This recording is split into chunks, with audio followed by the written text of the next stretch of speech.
Y'all see the screen. Y'all see what's going on.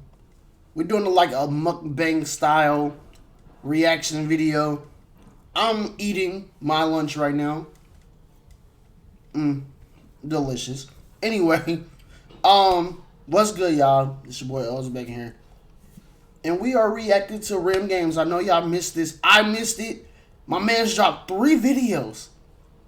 And I know they're finna be bangers. First of all, I just want to personally say, I'm going to watch all Rim Games videos before I watch Film Theories. So, if y'all want to see me react to Film Theories, y'all just going to have to wait. Because my guy Rim Games, he be going in with the editing. He be going in with the theories. Like the Film Theories one, I was like, okay, it was only like 2 things that Rim Games ain't talk about. And he probably going to talk about it in this video. He probably going to talk about it in the next video. And he probably going to talk about this. But my man's is growing. I meant to say that.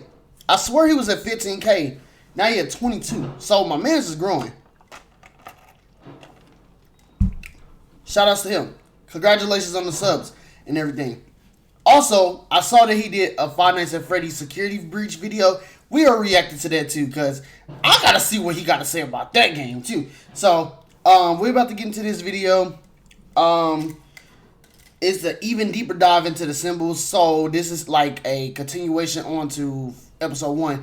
I will be eating, but I'm not gonna be smacking the out here. I'm not Arabic, alright? I'm kidding. But anyway, let's get into it. Hello all, and welcome to episode 3 of this Don't Hug Me, I'm Scared theory series. The series that's all about this guy, and this guy, and this person, and this thing, and this car. If you haven't watched the rest of the series, there's a link at the top right of the screen to go to the entire series playlist. And I would recommend watching them because we dive. Let me make sure I ain't watch it. Look. This is my fault. And this is going into the thing. Because I'm pretty sure I did not. I did not. No. This is fairly new. Yeah, this is new. Okay, this is the one I have not watched. Okay. My bad. I had to make sure. You know, let me go ahead and start the video again. Dive deep in all of these videos. We ain't editing out either. We're going to revisit these symbols with a lot more information. I'm also going to answer a lot of the questions that people have had from the last video. We also have a special guest in this episode that took an even deeper dive into these symbols and studied these linguistics. Oh yeah, he did say that. Like always with this channel, this video will dive insanely deep into everything we see. I would still even consider this to be one of the deepest dives we've ever done on this channel. Go to the deep blue sea. We need to start the deepest part Let's start of it. by trying to disprove our previous theory. If all of these symbols were their names, how is Yellow Guy's name so long, and isn't Duck's name the Enter key? We see in episode 4 that Red Guy types Yellow Guy's name quite a bit. We hear Yellow Guy telling him to not forget about the hyphen. Remember the hyphen. Yeah. And we also see that the last button Red Guy presses is the red button with the symbol that we called Duck's name. First, let's start with the Enter key. There is one small problem if this was supposed to be the Enter key. When Red Guy is pressing Duck's name, we see him lift his hand, and the only thing he presses is this one symbol. But yet, when we go to the next shot, we see that there is an input in the computer. If this were the Enter key, how could Red Guy have already pressed one of the keys? Well, it's easy. Red Guy is obviously telepathic. I mean, look at all this evidence. No, but really, this is kind of strange. If this is the only button he presses here, but this is the last button he presses with Yellow Guy's name, this feels like it both can't be the Enter key and can't be Duck's name. We also see an Enter key right here, which would mean that this can't be the Enter key, but how can Yellow Guy's name contain Duck's name? Well, this question is a lot more complicated than it seems up front. These characters aren't just one symbol, like how the English alphabet is structured. They're made up of multiple different patterns to create one character. This may seem confusing and strange, but let me explain what I mean. When thinking about linguistics, there are multiple different subfields to look at. Phonetics, how speech sounds. Morphology, the study of word structure. Syntax, the study of sentence structure. And semantics, the study of meaning or definition. Okay. And yes, there are many more that we can look at, but my head is already hurting at these 4. Man. We are really only ever going to look at 2 of these, but to answer our first question, we're only going to look at morphology, which is the study of word structure. Let's put our words up on the side of the screen. We can clearly see that these symbols are not as simple to understand as one of the many similarly alphabetical-based languages like English, French, German, or many of the others that we can use in our world. These words are one character composed of various lines, circles, arcs, and dots. This type of writing seems similar to Chinese characters or even ancient Egyptian hieroglyphics. This type of writing is called a logographic writing system. These types of scripts are written or pictorial symbols that are intended to represent a whole word, but this still isn't exactly it. These symbols don't just mean words. These are more idea or concept-based symbols that are independent of any particular language. This type of language is called an ideogram. We experience many types of ideograms in our current day-to-day life. The numeric and mathematical symbols are ideograms. The percent, pound, dollar, euro, degree, at, and many more. These are all ideograms rather than logograms. Ideograms do not contain our normal idea of roots. To explain this, let's take the word unbreakable. We can split this word, no pun intended, into various morphemes. Un, not, break, root, able, ability. This is the way a word is structured in English. Ideograms and logograms are a lot more complexly structured, but can be described this way. This is an example of an ideogram. This character is from a fictional language called UNLWS, or the Unker Nonlinear Writing System. Up here, we can see the arguments for this language. The first glyph conveys the clause that point A is me. The second glyph conveys the clause that point B eats point C. The third glyph conveys the clause that point D is a fish, and the fourth glyph conveys the clause that point E is large. Putting all of this together, we have the connection at point A and B to show me eats, and we have multiple connections at point C, Me D, eats and E a to fish show that large? eats is a large fish. So this symbol here means I eat a large fish. This is how ideograms work. They may not convey words and ideas the same way that our common languages do, but they still have proper grammar behind them. If we take a look at this second symbol in that same language, we can see something a lot more complicated than the languages we are used to. But we can still see this glyph we analyzed with the last symbol, but it's flipped. We can see here that these symbols can be flipped, changed, and oriented depending on how they are used. This is very important when looking at our symbols. To understand what these symbols represent, what they mean, how they are written, and how they work, we can't just take everything at the face value it is. First of all, I think Rim Games is literally like I think the creators in Rim Games, like I think they DM Rim Games is like, look, we don't feel like explaining all this. Can you do it? Because man, no, but in all seriousness, I like the fact that he does go in depth on like what this stuff is, because someone like me that has never really heard of that word, these words and everything, it helps out. And I can't, let me shut up and get into the damn video. Is presented to us. We have seen multiple times in this show that these symbols are sometimes oriented differently, and we have seen with our previous ideographs that glyphs can be changed and oriented differently. We need to remember this, because we're about to look at the most important, most critical, most crucial, decisive, essential, extensive, imperative, influential, meaningful, vital, urgent. Sponsor me, thesaurus.com. See? Here we go. Hey, they should. I'm just saying. But, damn, I just forgot what I was going to say. One, I just want to say, I know people are going, like, people that I know are probably going to be like, I thought you stopped drinking soda. It's not soda. It's juice. It's fruit punch. And it's you know, that's one. Two, if he had just jumped into the video and was like, yeah, this is what the symbols actually mean, and people probably would have been hitting him in the DMs, like, not DMs, in the comments, that would have been like, well, you said that last video. Now he just literally went in depth and everything on what, like, ideograms That I swear I said that right. I probably did not. I probably butchered it. Before he went into the deeper dive of the symbols, and I likes that. Like for real, it makes me like really intrigued into what's going on. And then in the later video, just watch. I'm gonna have that mind blowing moment because I always do. Just watch. The most important image in this entire video. A keyboard. We did it! We solved Five Nights at Freddy's! Wow. Sorry about that. I got overly excited. Anyway, this keyboard is very important. Why? Because it literally shows us our glyphs. But like always, with every step forward, we must take 2 steps back.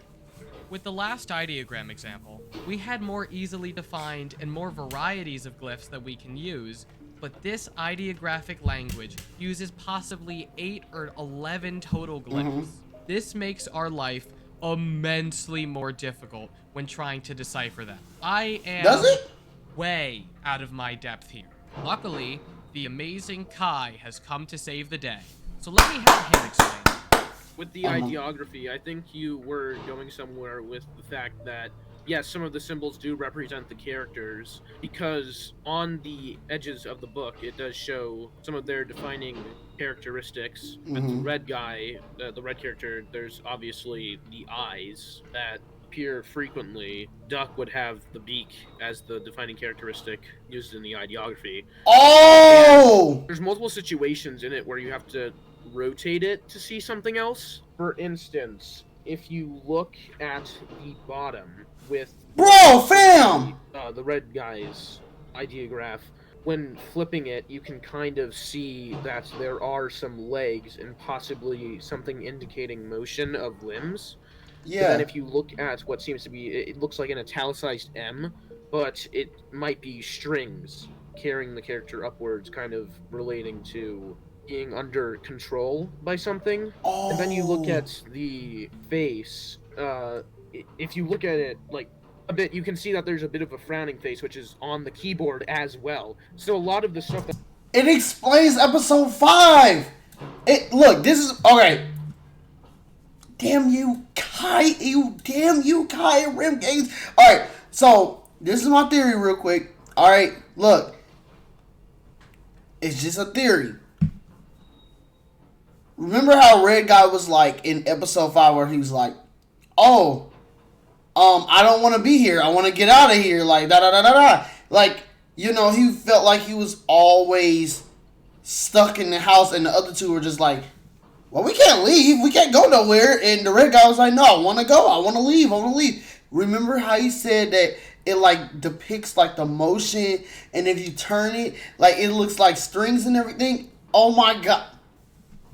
All right, I'm gonna shut up. I probably was dumb. Okay, but I'm just saying, y'all gotta like look at that. Y'all gotta come up with your own theories, bro. Like for real. What's on here is reference on the keyboard. I mean, there is a possibility that when he's smashing the keys around, that he's actually having something coherent, and it's not just a joke. I mean, it's possible that it wasn't choreographed, and that he was just putting something random, and in the lore it's supposed to actually be something, and it's conveying that it's just complex to write things. But there does seem to be a system. Now, on the red guy, you can kind of see that they drew it there's out. A similarity between what appears to be a question mark without a dot being the torso of the puppet. But then you can see the frowning face on the keyboard that's used with the eyes as the face of the character. What the fuck? And then you can see that a dot on the keyboard, one of the many references to dots that could be eyes, perhaps, but I'm not sure, are there as well. So things seem to combine at random Okay, points, I see the sad face. Sometimes they're not put together at all. Then it gets pretty odd. We can see that it appears to be the red guy, and that he is upset about something. Yeah, he is being stuck defined now. by the eyes that are very close together, and he is a puppet on strings. Now, people keep saying that they represent the names of the characters as like letters, and that if you flip them around, you can see letters in English. But I don't really think that's the case, mostly because, I mean, that's not really how languages themselves work. And although I'm not sure if they actually did this coherently, knowing how languages usually function. But I'm hoping that they did something like that and not just replace things, because it does seem very similar to another fictional ideography, which is the Unger nonlinear writing system. Down in the description below, there's a link to check out his channel. Make sure you do that because he's got a video out that goes into what the exact ideographies on the book could mean, which is pretty damn cool. Oh! Now, let's go back to our main question we have. Rim. You giving me more people to react to about Don't Hug Me, I'm scared? I ain't mad, but... Oh, man. Hey, look. I'm not gonna lie. Y'all are mind-blowing me. I'm gonna check out Kai's channel, but right now, I honestly think Film Theorists should low-key hire y'all. Like, for real, I think y'all need a bag to be cut, and it should be with Film Theorists. Matt Patton needs to come in and hire a new team, because y'all working on this faster than they are, and I'm just saying. Had before with our I'm new being information. honest. Let's try to answer the question we asked before. How could Yellow Guy's name be so long? Well, we discussed how this was a complex language system that we have seen use rotated versions of the glyphs, but we also have one more thing. When looking at the book, some of these symbols are structured differently than we've ever seen. We have the space bar right here, we have inverted versions of the keys right here, and we see this thing on Yellow Guy's name attached to his partner character in a completely different direction in a completely different location. Well, that's it right there. Parts of these characters can be attached to other ones, just like how we mentioned ideographs worked before. These glyphs can be used on other characters. This is even more evidence that this isn't just our similarly alphabetical type languages a lot of us are used to. These glyphs have to be flipped and turned and segmented and cut to be used for these characters. This is how Yellow Guy's name is so long.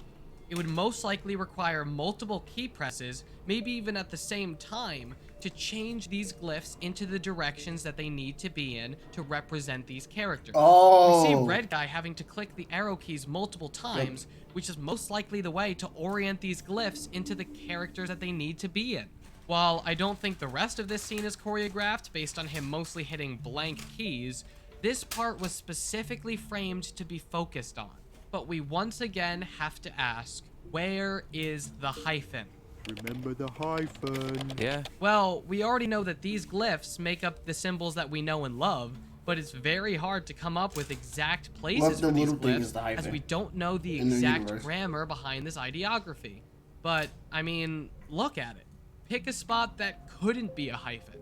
I think that the best options for it, though, are in one of these three spots, and the ones on the side could be this symbol that we see on the left side of the keyboard. All of our information could even help us explain how Yellow Guy's name can be made up of Duck's name. With the amount of effort and specification... I'm sorry to keep pausing. You know what I was just thinking? You remember in episode 6 where they took electricity's batteries out? I was thinking that symbol may be electricity.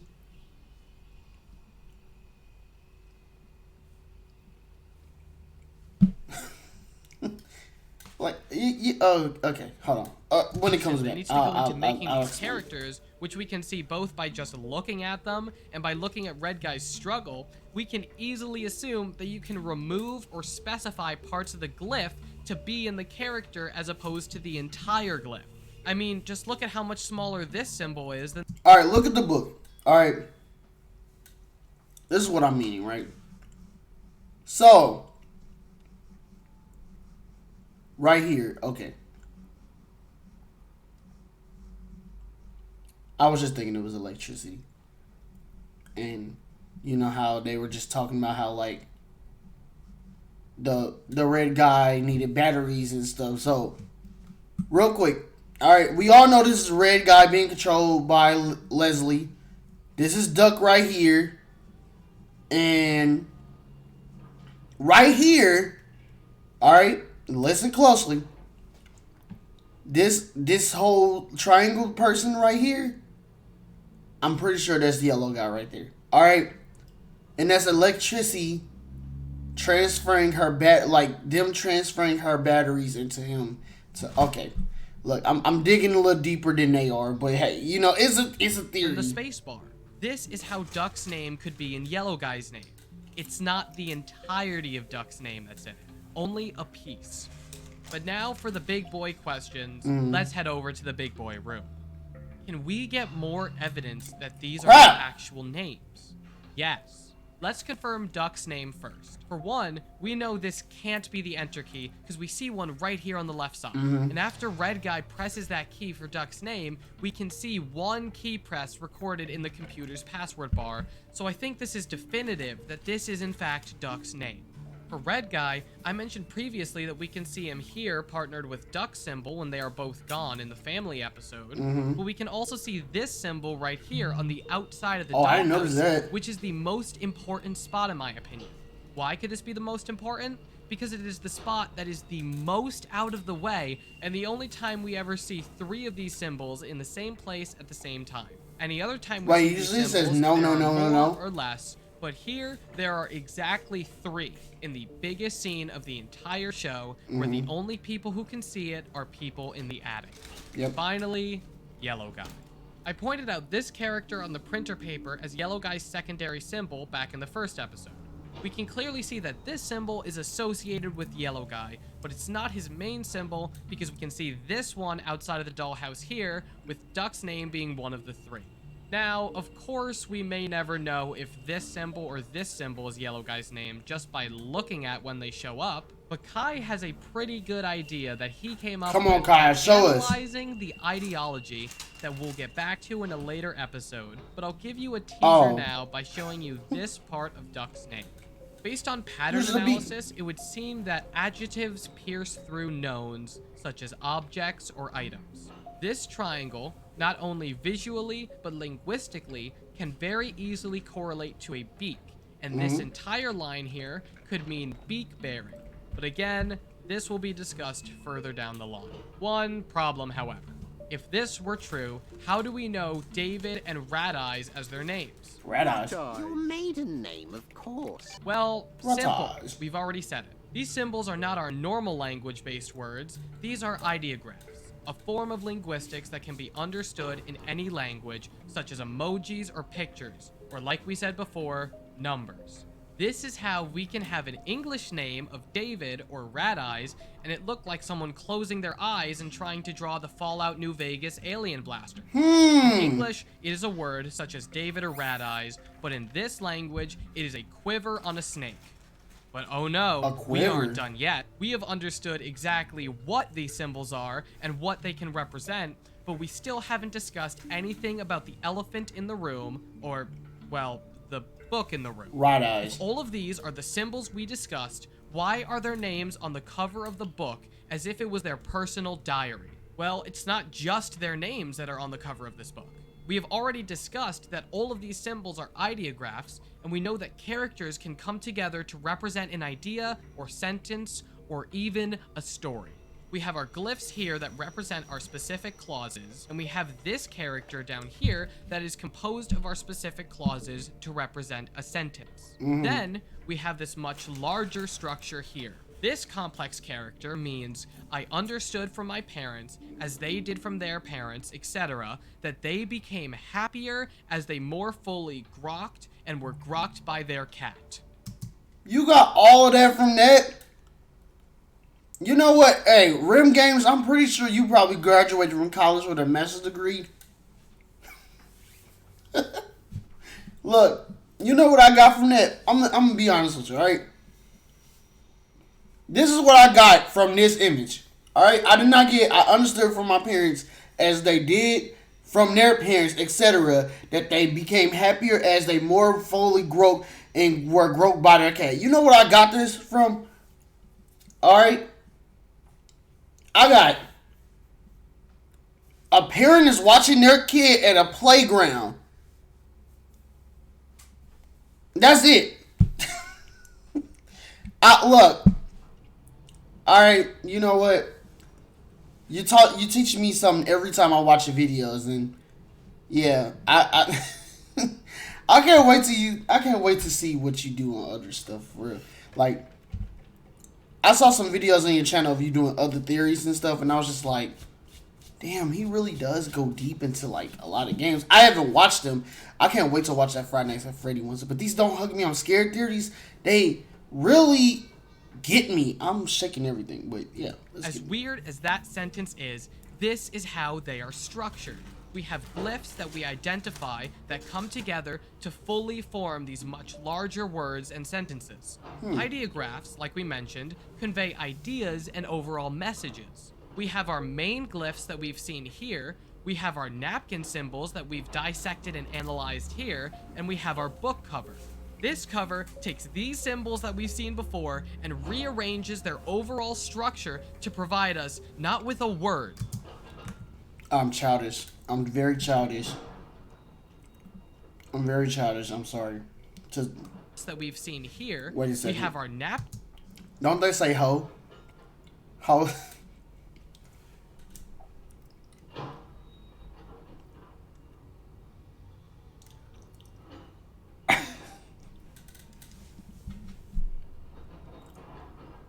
I'm sorry. I'm sorry. Look, I'm sorry. Alright. You know what that look like? This simple down. Y'all remember that old iPhone game? It's like high jump or something, where you're playing with like a little astronaut and everything, and it's like bouncing up and down on the little platforms. That's what that kind of looks like. But all jokes aside from me being childish as hell, me looking at that book, I think I get a little bit of the ideogram. I just stuttered over all that. Okay. So here's the thing. All right. What if the red guy, if you turn the book, it stands for control, the yellow guy stands for control their lives. Oh, I probably just dig a little bit deeper. But look, if you think about it, hold on, can we go back to the book? Hold on, wait a minute. Okay, wait a minute. I understand. Okay, look. Alright. This is my theory, okay? Look, if you turn the book, right, it's gonna say, you know how the red guy's being controlled by the strings. Duck stands for dare. Just he's just there. And doesn't David stand for alive? Life? Or alive? Okay. Alright. Y'all probably like, yo, Becky, just shut up. Alright, look, I'm just saying, bro, like, cover takes these control their lives we've seen before and rearranges their overall structure to provide us not with a word, not with a sentence, not with a paragraph, but with a story. And like we saw in the first episode, by analyzing the outside of this cover, it's not just any story, it's a story about these three right here. This cover isn't just stating their names. All of these symbols are connected into one big character, one big idea. Look at all of these connections. Everything flows together. Do not think we are done, though. We still have one question to answer. What does the book mean? Control their lives! Sadly, we need to discuss one thing before we can look at that. These stairs right here. Yep. We will discuss in the next episode. And don't think we are stopping here with the symbols either. This is just the beginning. There will be one more video dedicated to these symbols where we try to actually solve and understand the language and fully dissect the meaning on the cover. So make sure you hit that bell icon after subscribing to get notified when that video is up. I do also have to admit, I did get something wrong. What? The clip that I showed in the first video to prove a season 2, according to Sapphire, it was a running joke between the creators about this so-called magical pirate ship, with the Pirate King being based on this. However, I still do believe that with the amazing success of this first season, and by the way that they ended the show on a very it's gonna be a second cliffhangery one. moment, I do not doubt that there will be a season 2 coming. Once again, thank you all so much for all your love and support during this series. It's absolutely amazing to me to watch all of you support this channel, and I just don't have the words to thank you enough. I'll keep working hard to make sure all of you stay entertained, so I'll catch you all in the next And you're doing a video. damn good job at it, bro. Hey! Okay, I'm sorry. All right, look. We got 2 more to react to. But I think the book stands for control their lives. If I'm being honest. I don't know. That's just a theory of mine, but yeah. All right. I was childish as hell in it. I apologize. I'm gonna eat the rest of my food. And I'll see y'all later with the next one. Peace.